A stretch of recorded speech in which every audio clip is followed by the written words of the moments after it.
Hello दोस्तों, आप सभी का स्वागत है एक और आईपीओ रिव्यू वीडियो में। इस वीडियो में हम डिस्कस करेंगे एफकॉन्स इंफ्रास्ट्रक्चर लिमिटेड के आईपीओ के बारे में। जानेंगे सारी डिटेल्स, फाइनेंशियल्स देखेंगे, बिजनेस देखेंगे, पीयर कंपैरिजन करेंगे और मैं आपको लास्ट में कुछ इंपॉर्टेंट पॉइंट्स भी बताऊंगा ताकि आपको इस आईपीओ में क्या डिसीजन बनाना है उसके बारे में मदद मिल सके। तो दोस्तों, हम इसका पहले बिजनेस देख लेते हैं। कंपनी जो है वो शाहपुर जी पलोंजी जो ग्रुप है, काफ़ी फेमस ग्रुप है कंस्ट्रक्शन में, उनकी कंपनी है। तो 1959 से दोस्तों कंपनी इनकॉर्पोरेट हुई है।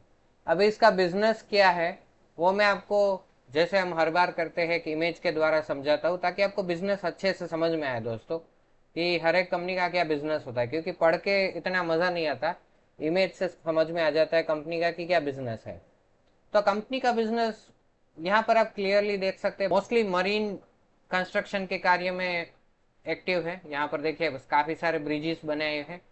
अटल टनल जो है वो भी उन्होंने बनाई है, ये भी यहाँ पर एक और ब्रिज है। काफ़ी सारे टनल्स मेट्रो के लिए भी काम किया है और ब्रिजेस बनाने का काम करते, और फिर मरीन की जो कंस्ट्रक्शन की साइट्स होती है वहाँ पर भी कार्य करते हैं। तो ये सब इनके जो जेटी प्लेटफॉर्म्स होते हैं, जो यहाँ पर बल्क जेटी दिख रहा है, यहाँ पर आईसीपीआर प्लेटफॉर्म, तो ये सब जेटी, जो यहाँ पर ऑयल जेटी दिख रहा है, तो ये सब मरीन के रिलेटेड कंस्ट्रक्शन और वो सब का काम करते हैं। आई होप आपको इमेजेस देख के पता चल गया होगा कि इनका बिजनेस क्या है। तो ये था एफकॉन्स का बिजनेस। अभी हम उसके फाइनेंशियल्स देख लेते हैं। फाइनेंशियल्स की बात करें दोस्तों, तो 2022 में प्रॉफिट आफ्टर टैक्स था 357.61 करोड़, जो 2023 में बढ़ के हो गया 410.86 करोड़, जो 2024 में बढ़ के हो गया 449.76 करोड़। यानी कि मोटा मोटा 2022 के बाद उन्होंने इतना भी क्रेजी ग्रो नहीं किया है। ग्रो कर रहे बट एक स्लो रेट से ग्रो कर रहे। अगर 2024 जून की बात करें तो वो है 91.59 करोड़, यानी कि ये भी अगर हम मोटा मोटा मान के चले तो 400 करोड़ के अराउंड होता है। ऐसा अज्यूम करें कि हर एक क्वार्टर में इतना प्रॉफिट आफ्टर टैक्स होगा। तो प्रॉफिट आफ्टर टैक्स देख के ऐसा लग रहा है कि ओके ओके, जैसे ग्रो कर रही है कंपनी, इतना कोई मतलब क्रेजी जंप नहीं ले रही जितनी हमने पिछली कंपनियां रिव्यू की थी, ऐसे कोई जंप नहीं ले रही है, ओके ओके से आगे बढ़ रही है। बोरिंग्स पे एक नज़र मार लेते हैं। 2022 में बोरिंग्स थे 1555, जो 2023 में बढ़ के हो गए 1562, जो 2024 में और बढ़ के हो गए 2455, जो जून 2024 में और भी बढ़ के हो गई 3365। तो यहाँ पर काफ़ी बड़ा बोरोइंग दिख रहा है दोस्तों। थोड़ा कंसर्निंग, अलार्मिंग दिख रहा है मुझे ये चीज़, क्योंकि प्रॉफिट आफ्टर टैक्स तो उतना ही रहा है बट बोरोइंग बहुत बढ़ गया। आप देखिए यहाँ पर, आप क्लियरली देख सकते हो, राइट। उतना कोई प्रॉफिट आफ्टर टैक्स नहीं बढ़ा है बट बोरोइंग्स काफ़ी ही रैपिडली बढ़ती हुई दिख रही है। तो थोड़ी कंसर्निंग चीज़ यहाँ पर मुझे लग रही है। रेवेन्यू भी ठीक ठाक बढ़े है, उतने कोई खतरनाक बढ़ोतरी नहीं हुई रेवेन्यू में भी। तो ये थे इसके फाइनेंशियल्स। अभी हम की परफॉर्मेंस इंडिकेटर भी देख लेते हैं। तो प्री आईपीओ ईपीएस था 13.2, पोस्ट आईपीओ हो जाएगा 9.96। Pre IPO price to earning 35.08, जो पोस्ट आईपीओ हो जाएगा 46.48। थोड़ा महंगा यहाँ पर मुझे प्राइस टू अर्निंग लग रहा है। इसका रीज़न मैं आपको इसके पीयर कंपैरिजन में दिखाता हूँ। अगर हम इसके पीयर के कंपैरिजन को देखें तो एल का जो पी है वो है 37, के का पी है 74, कल्पतरु का है 42.2 और दिलीप बिल्डकॉन का है 37.63। तो ये सारी कंपनीज कहीं ना कहीं आप लोगों ने सुनी होगी, काफ़ी बड़े बड़े कंस्ट्रक्शंस में इनका काम होता है और काफ़ी नामचीन कंपनियां हैं। तो इनके जो पीई है, राइट, उनसे भी ज़्यादा पीई पे ये आईपीओ लिस्ट होने वाला। तो इससे पता चलता है कि आईपीओ थोड़ा कॉस्टली है। अभी हम आईपीओ के ऑब्जेक्टिव्स देख लेते हैं। अगर ऑब्जेक्टिव की बात करें तो उन्हें कुछ कंस्ट्रक्शन इक्विपमेंट खरीदने के लिए पैसे चाहिए, फ्यूचर में जो काम आएगा उसके लिए लॉन्ग टर्म वर्किंग कैपिटल चाहिए, और कुछ कुछ प्री पेमेंट करनी है उनको बोरिंग्स की। जैसे हमने देखा बोरिंग्स बहुत ही बढ़ गई है, अगर ये प्री पेमेंट करते फिर भी बोरिंग्स बहुत ही रहेगी, जो उनके प्रॉफिट आफ्टर टैक्स को जस्टिफाई नहीं कर पा रही है। और हर एक आईपीओ में होता है जनरल कॉर्पोरेट पर्पस के लिए। तो ये हो गए उनके फाइनेंशियल डिस्कशन। अभी हम उसके डिटेल्स देख लेते हैं। तो आईपीओ दोस्तों 25 अक्टूबर से 29 अक्टूबर तक खुला रहेगा, यानी कि ये आईपीओ कल से सब्सक्रिप्शन के लिए खुल जाएगा। फेस वैल्यू है 10 रुपये पर शेयर।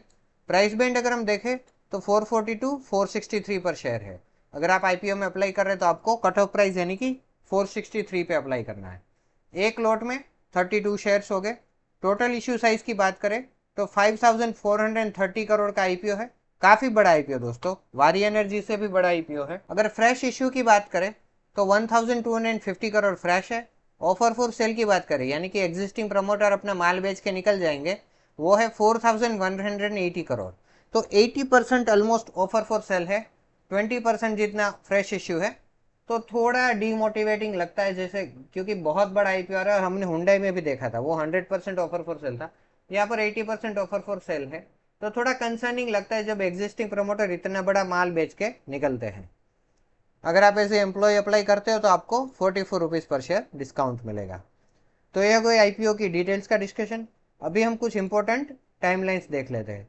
अगर हम बेसिस ऑफ अलॉटमेंट यानी कि अगर आपने अप्लाई किया है तो आपको अलॉटमेंट मिला है या नहीं वो कब पता चलेगा, वो है 30 अक्टूबर को। इनिशिएशन ऑफ रिफंड्स हो जाएगा 31 अक्टूबर को, और वही दिन आपके अकाउंट में शेयर्स भी क्रेडिट हो जाएंगे। और 4 नवंबर मंडे को ये शेयर लिस्ट हो जाएंगे मार्केट में, एनएससी और बीएसई में। अगर हम लॉट साइज की बात करें तो अगर आप रिटेल में अप्लाई करते हो तो एक लॉट जो है वो 32 शेयर्स का होगा और 14,816 रुपीज़ आपके ब्लॉक हो गए। अगर हम प्रमोटर होल्डिंग की बात करें तो शेयर होल्डिंग प्री इश्यू यानी कि इश्यू से पहले थी 99.48%, जो कम होके कुछ हो जाएगी, जो यहाँ पर अभी नहीं आया है। अगर हम एंकर इन्वेस्टर्स की बात करें दोस्तों तो वो भी डिटेल अभी तक नहीं आई है। जब आ जाएगी तो मैं फ्यूचर जो डेली रिव्यूज वीडियो बनाता हूँ उसमें डाल दूंगा। अभी हम कुछ इंपॉर्टेंट पॉइंट्स को डिस्कस कर लेते हैं ताकि आपको इस आईपीओ में डिसीजन बनाने में आसानी रहे। तो उसके लिए दोस्तों हम देखेंगे पहले जीएमपी। तो अगर जीएमपी की बात करूं दोस्तों तो सबसे पहले ये 225 से शुरू हुआ था, जो ऑलमोस्ट 50% जितना जीएमपी होता है। फिर वहां से ये डाउन ट्रेंड चलता रहा 160, फिर 70 और 45, फिर थोड़ा बहुत बाइंग के चलते 75 तक गया था, अभी फिर से 62 तक आ गया है। तो इसका जो लेटेस्ट जीएमपी है वो है 62 रुपीज़, जो होता है 13.39%। तो ओके जीएमपी चल रहा है।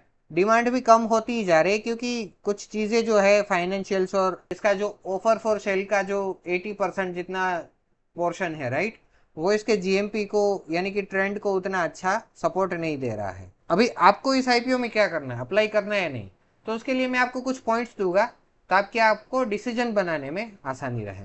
पहला पॉइंट दोस्तों ऑब्वियस है, हमने अभी कंपनी के फाइनेंशियल्स देखे, ओके फाइनेंशियल्स है, बोरिंग क्रेजी बढ़ी है और प्रॉफिट आफ्टर टैक्स वहीं के वहीं रहा है। तो ये एक बहुत ही बड़ी अलार्मिंग चीज होती है किसी भी कंपनी में। वैल्यूएशंस भी हमने देखे, पीयर्स के साथ कंपैरिजन करते टाइम पे बहुत ही कॉस्टली वैल्यूएशंस पे कंपनी आ रही है। जीएमपी भी अभी कुछ दिनों से नए लो बनाते जा रहा है, जो इस आईपीओ के लिए अच्छा नहीं है। और इससे क्या हो रहा है कि इसकी डिमांड जो है दोस्तों मार्केट में वो दिन प्रतिदिन कम होती जा रही है। ऐसे कोई खतरनाक बायर इसके लिए दिख नहीं रहा है, और ऊपर से 80% ऑफर फॉर सेल भी इसके कोज को सपोर्ट नहीं कर रहा है। अभी आप मुझसे पूछेंगे कि मेरा व्यू क्या है, तो मेरा व्यू अभी के लिए ऐसा है कि मैं इस आईपीओ को अवॉइड करूंगा, क्योंकि मैंने जो पॉइंट्स पीछे डिस्कस किए उससे मैं रेजोनेट करता हूँ और मुझे उससे लग रहा है कि मैं ये आईपीओ अवॉइड कर सकता हूँ। आप लोग दोस्तों अपना कॉल अभी तक जो हमने डिस्कस किया उस पर ब्रेनस्टॉर्म करके फिर ले सकते हैं। आप ब्लाइंडली मेरे कॉल को फॉलो ना करें तो अच्छा रहेगा, आप अपने से सोचिए ताकि आप भी कुछ सीख सकते हैं। तो दोस्तों इस वीडियो में इतना ही। आई होप आपको कुछ जानने को मिला होगा, कुछ आपने सीखा होगा।